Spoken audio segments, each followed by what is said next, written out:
ऋचा जी, लेकिन मेरे को एक सवाल जो आया, आप हम्म। अहंकार को अर्पण कैसे करेंगे? सपोज आप मंदिर में जा रहे हैं तो उस वक्त क्या करेंगे आप? तभी आप क्या कर रहे हैं? अहंकार सूक्ष्म चीज है ना, हम्म। तो उसको भाव रूप से अर्पण करेंगे। अहंकार अर्पण करने का मतलब ही यह है कि अब जब भी जीवन में आप मुझे पसंद है, मुझे नापसंद है, मैं ये करूंगा, मैं ये नहीं करूंगा, ये सब छूट जानी चाहिए।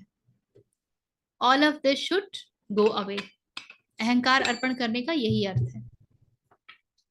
Then you can't operate from the sense of attachment. मोह से फिर आप चलित नहीं हो सकते। मेरे साथ ऐसा कर दिया, मेरे माता पिता ने ये किया, मेरे बच्चों ने ये किया, मेरे पति पत्नी ने ये किया, मेरे मित्रों ने ये किया, मेरे साथ छल किया गया, ये सब फिर आप नहीं कर सकते। फिर यदि वो ऐसा कुछ हो रहा है, आप जो उचित कर्म है वो करेंगे, और ये जानेंगे कि वो आपके पास आया ही है क्योंकि आपका अस्तित्व टेस्ट ले रही है, वो आपकी परीक्षा की घड़ी है। स्रोत इतनी सरलता से नहीं मिलता है, परीक्षा अनिवार्य है। It's a must, non negotiable. Nachiket जैसे छोटे बच्चे को जब यम ने नहीं छोड़ा, पूछ लिया नचिकेत ने मृत्यु के राज के विषय में, तो इतने प्रलोभन दे दिए एंड टेस्टेड। नचिकेत ने सब कुछ फाइनली गिव अप किया कि नहीं, मुझे नहीं चाहिए। Then only he was accepted. Otherwise मृत्यु के विषय में तो कुछ नहीं बता रहे थे। तो यदि आपके जीवन में कठिन समय आता है, उसे भी उसका प्रसाद समझ के स्वीकार कीजिए और उचित कर्म कीजिए। ये बिल्कुल नहीं कहा जा रहा है कि कोई आपको उल्लू बना के जा रहा है, कोई आ, आपके आपके साथ छल कर रहा है तो आप उल्लू बने जाएंगे, ये नहीं कहा जा रहा है। लेकिन आप विक्टिम मोड में नहीं आ सकते कि मेरे साथ तो छल हो गया, मेरा तो ये सब लूट लाट लिया गया।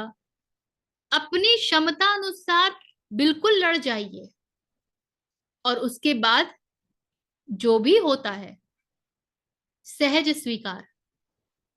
ये कृष्ण बिल्कुल नहीं कह रहे हैं कि लड़ना मत।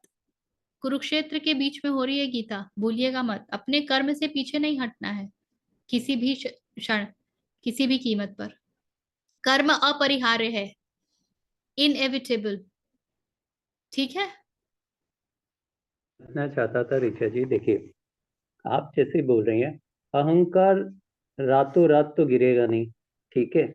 आपकी कंडीशनिंग, आपकी आइडेंटिटीज जो भी काफी सालों से आ रही, आप घर में पूजा कर रही हैं, ठीक है, आपके घर में मंदिर भी है, तो आप जब सुबह पूजा करती हैं, जो भी आपका रिचुअल्स होगा, तो उस वक्त तो अहंकार तो आपके साथ है ही। तो फिर वो पूजा करने का मतलब ही क्या बनता है?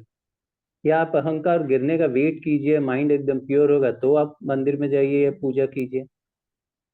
ये देखिए, जैसे आपने कहा ना कि एक क्षण की बात तो है नहीं। प्रतिदिन क्या आप अहंकार समर्पित कर पा रहे हैं? On a scale every day, how much are you able to move? आज मैं 0.10 मूव कर पाई, कर तो पाई। कहीं ऐसा तो नहीं कर लिया कुछ कि उल्टा और अहंकार घना हो गया? So every time when you are doing it, every time when you are allowing your IMness to fall down, your patrata is improving. हर क्षण जब आप अपने अहंकार को ढीला होने देते हैं, उसकी पकड़ को कमजोर होने देते हैं, तो आप अपनी पात्रता को बढ़ाते जाते हैं। तो बस वही है। आप ये करते रहेंगे तो एक वो क्षण भी आएगा जब आप पूरी तरीके से इसको गिरा पाएंगे। अगर आप प्रतीक्षा करेंगे कि भाई मैं तो रोज कर रहा हूं और जिस दिन गिरेगा उस दिन जाऊंगा, तो भाई मैं अहंकार गिरा रहा हूं, अहंकार ही अहंकार को गिरा रहा है, वाह! ऐसे हम होते हैं ट्रैप, फंस गए ना। अहंकार कभी अहंकार को गिराएगा क्या? So you have to be conscious कि आपका अहंकार कितना प्रगाढ़ हो रहा है या कितना हल्का हो रहा है। और हर बार जब आपको ये पकड़ में आ जाए कि अरे I operated from ego, can you become aware that this has happened and I surrender. That's it. And move ahead. More you become conscious, more you will remember that you have to not operate from ego. And this awareness will let you reach a spot wherein you can be totally egoless. आपको हर क्षण स्वयं को ही question करना होगा। ये ऐसा examination है जिसका एग्जामिनेशन पेपर, आंसर शीट आप खुद चेक करते हैं। आपको हर क्षण अपने आप को इवेलुएट करना है। अभी मैं अहंकार से चालित हूं या फिर मैं फ्लो में हूं। ठीक है, अहंकार है, okay, let me come to the flow, that's it.